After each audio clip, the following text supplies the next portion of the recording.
जय हिंद दोस्तों। क्या आपको ये लग सकता है कि भारत अब कोल्ड वार में कूद चुका है?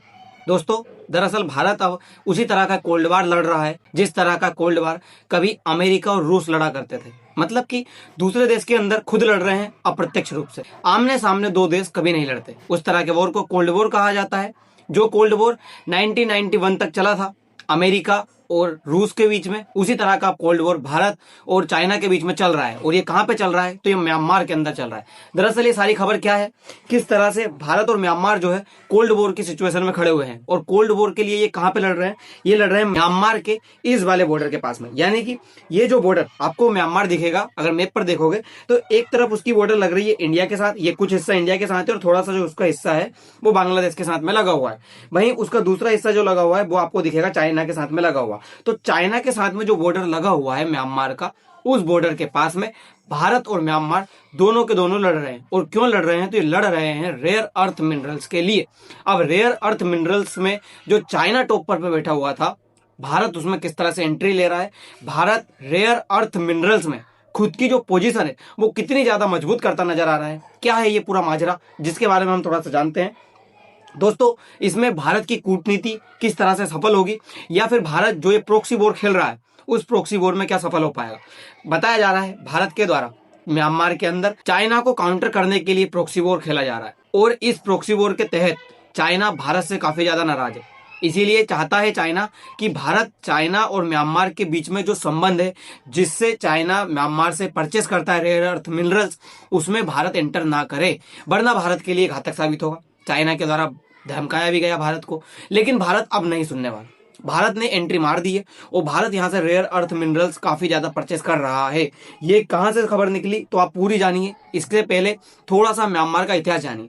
दोस्तों, इनका नाम है आन सांग क्यू। ये पहले म्यांमार की प्रेसिडेंट हुआ करती थी, लेकिन यहाँ पर इनके खिलाफ में सेना के द्वारा विद्रोह कर दिया जाता है। दरअसल ये जो है लोकप्रिय नेता थी, लोकतंत्र के द्वारा सरकार चला रही थी, लेकिन वहां की सेना को ये पसंद नहीं आया। म्यांमार के अंदर भी जिस तरह से पाकिस्तान के अंदर होता है सेना का सबसे ज्यादा दबदबा, उसी तरह से म्यांमार के अंदर भी सेना का दबदबा बना था। तो सेनाओं ने क्या किया? सेना ने इनकी सरकार हटा दी। सेना ने इनकी सरकार हटा के खुद वहां पर सत्ता में आ गई। अब सेना की वहां पर सरकार चल रही है। जहां पर सेना की सरकार चलती है उसे तानाशाही सरकार या सेना का शासन कहा जाता है। लेकिन वहां के कुछ लोग जो लोकतंत्र चाहते थे वो बिल्कुल नहीं चाहते थे कि सेना की सरकार वहां पे आए और सेना वहां पर उनके ऊपर राज करे।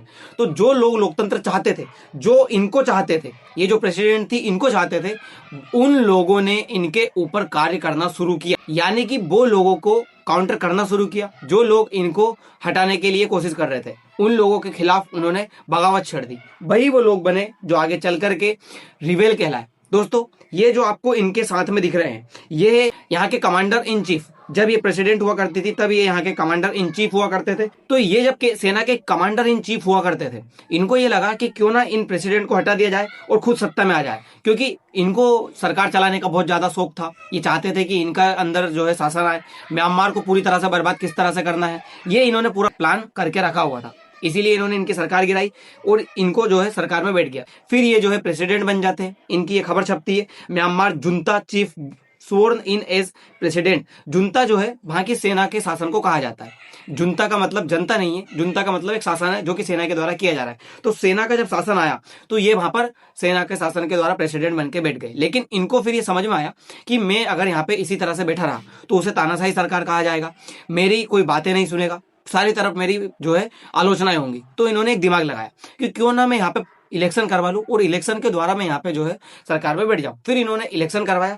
दिसंबर 2025 में ये इलेक्शन के द्वारा प्रेसिडेंट बनते, इलेक्टेड प्रेसिडेंट बन जाते हैं। अब इनको ये लगने लगा कि दुनिया मेरे बारे में क्यों बुराई करेगी, दुनिया मेरे खिलाफ क्यों बोलेगी, अब तो मैं इलेक्शन के द्वारा यहाँ पे प्रेसिडेंट बन गया। ये इनका पूरा प्लान था, जो कि इनका प्लान सक्सेसफुल हो भी जाता है। फिर इनके द्वारा क्या किया जाता है, ये तो जो है कमांडर इन चीफ की जो पोस्ट होती है वो तो छोड़ देते हैं, प्रेसिडेंट बन जाते हैं। अब कमांडर इन चीफ किसी को तो बनाया जाएगा, तो ये बनाते हैं ये विन ओ, जो कि इनके काफी ज्यादा करीबी थे। ये जो आपको दिख रहे हैं ये जो ये प्रेसिडेंट बने नए, इनके काफी ज्यादा करीबी हुआ करते थे, जिनको इन्होंने यहाँ का कमांडर इन चीफ बना दिया नया। जैसे ही ये यहाँ पे कमांडर इन चीफ बने, वहां के जो लोग लोकतंत्र चाहते थे उनको ये चीज बिल्कुल अच्छी नहीं लगी। उन्होंने लोकतंत्र की वापस बहाली करने के लिए अपने ग्रुप्स बनाने शुरू किए और ग्रुप्स इस तरह के बनते गए। कौन लोग थे? जो आन सान की को सपोर्ट करते थे, आंग सान क्यू की सरकार को जो सपोर्ट करते थे, उनके सपोर्टर ने अपना ग्रुप बनाना शुरू किया। जैसे ही इनका ग्रुप बड़ा बनता गया, उस ग्रुप का नाम दिया गया रिवेल। और ये रिवेल ग्रुप का एक ही मकसद था,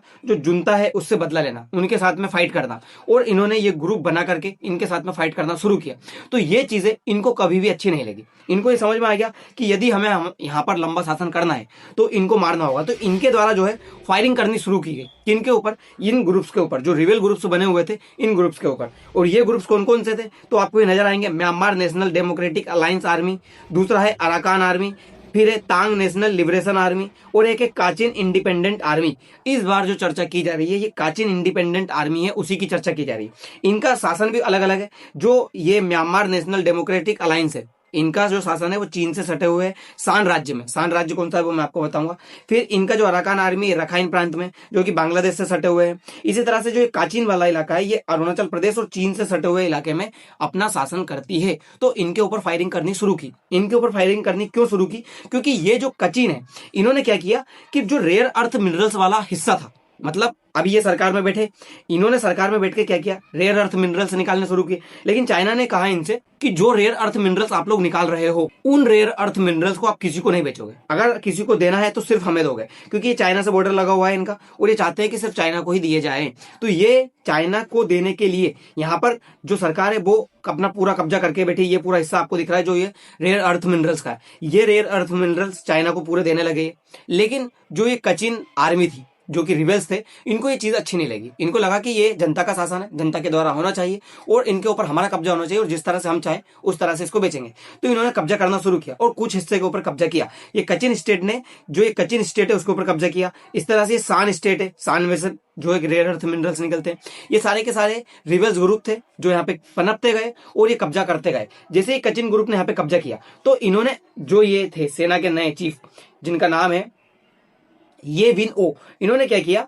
इनके ऊपर फायरिंग करनी शुरू की। यानी कि खुद के देश के अंदर ही ये फायरिंग करना शुरू कर देते हैं, इन लोगों के ऊपर फायरिंग करना शुरू करते हैं। क्योंकि दरअसल 2024 के अंदर इन्होंने क्या किया? यहाँ पे कब्जा कर लिया रेयर अर्थ मिनरल्स के ऊपर। अब रेयर अर्थ मिनरल्स जो ये कब्जा करके बैठे, ये इनको कतई अच्छा नहीं लगा। ये चाहते थे कि जो रेयर अर्थ मिनरल्स है उसके ऊपर सिर्फ सरकार का कब्जा हो। तो वहां की जो प्रेसिडेंट बने थे नए, उन्होंने कमांडर इन चीफ को आदेश दिया कि आप जाइए और इनके ऊपर विक्ट्री हासिल करिए, मतलब इनको मारिए, इनके ऊपर अटैक करिए और ये विक्ट्री जो है वो हासिल करिए, इनका जो कब्जा है वो छुड़वाइए रेयर अर्थ मिनरल्स के ऊपर से।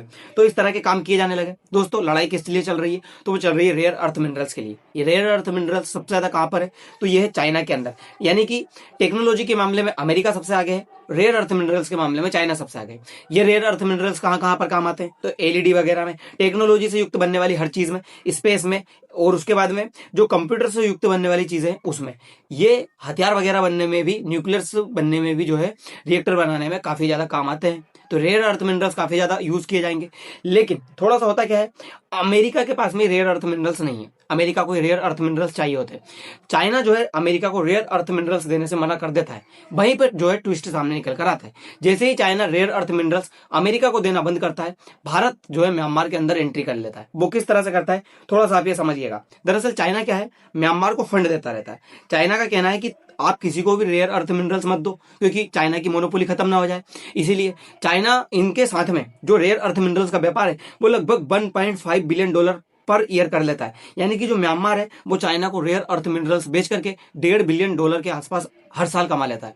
और चाइना इनको काफी ज्यादा फंड भी करता है। चाइना कहता है जो आपके टेलीकॉम स्कोप चल रहे हैं, टेलीकॉम स्केप चल रहे हैं, जो भी ये स्केम चल रहे हैं, उनको आप बंद करिए और जो रेयर अर्थ मिनरल्स है वो पूरी तरह से बचा करके चाइना को दीजिए। इस तरह के काम चाइना के द्वारा म्यांमार के साथ में किए जाते हैं, जिससे कि पूरी बचत करके इनको देते हैं। लेकिन ये चीज रिवेल्स ग्रुप को अच्छी नहीं लगी। रिवेल्स ग्रुप ने इनके ऊपर कब्जा कर लिया। रिवेल्स ग्रुप ने जब इनके ऊपर कब्जा किया तो चाइना के द्वारा इनको मदद दी गई। किनको? जो कि प्रेसिडेंट बने हुए थे यहाँ के, म्यांमार के सेना के, जो सेना के प्रेसिडेंट बने हुए हैं उनको, जो म्यांमार के चीफ इन कमांडर थे, उनको ये आदेश दिया गया कि आप इनके ऊपर अटैक करो, और इन्होंने अटैक करना शुरू किया। अब हुआ क्या, जो इन्होंने कब्जा किया था वो कब्जा तो कर लिया इन्होंने रेयर अर्थ मिनरल्स के ऊपर, लेकिन ये बेचे किसको?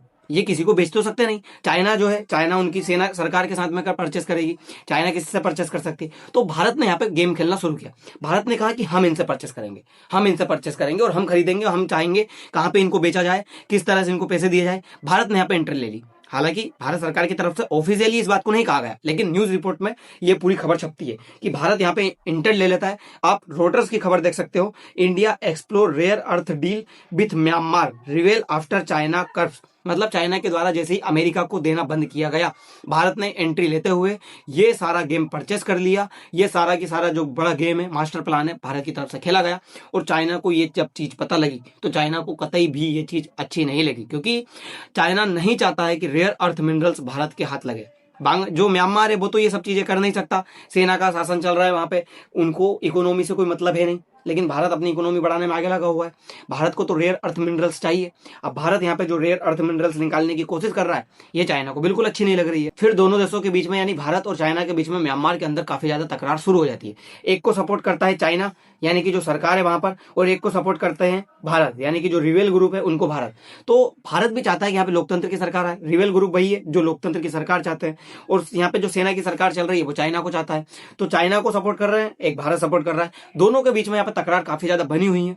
अब भारत यहाँ पे रेयर अर्थ मिनरल्स किस तरह से निकालेगा, जो ये कचिन ग्रुप है ये किस तरह से भारत का सपोर्ट करेगा, ये सारी चीजें देखने वाली बात होगी। दोस्तों, चाइना भारत के मुद्दे पर आए दिन बोलता आता है, चाहे फिर लद्दाख वाला मुद्दा हो, अक्साई चीन वाला मुद्दा हो, अरुणाचल प्रदेश वाला मुद्दा हो, चाइना हर समय भारत के काम में टांग अड़ाता है। लेकिन यहाँ पे भारत ने थोड़ा सा चाइना को डिस्टर्ब करना शुरू किया तो चाइना को प्रॉब्लम हो गई। चाइना म्यांमार से कहता है कि आप बिल्कुल भी भारत को ये चीजें मत बेचिए, और आपके अंदर ही आपके देश के जो लोग हैं, यानी कि जो रिवेल ग्रुप है, उनके ऊपर अटैक करना शुरू कीजिए, उनके ऊपर मिसाइल वगैरह बरसाइए। तो ये सोचिए चाइना के द्वारा कितना बड़ा माइंड गेम भारत के साथ खेलने की कोशिश की जा रही है। लेकिन भारत अब यहाँ पे पीछे हटने वाला नहीं है।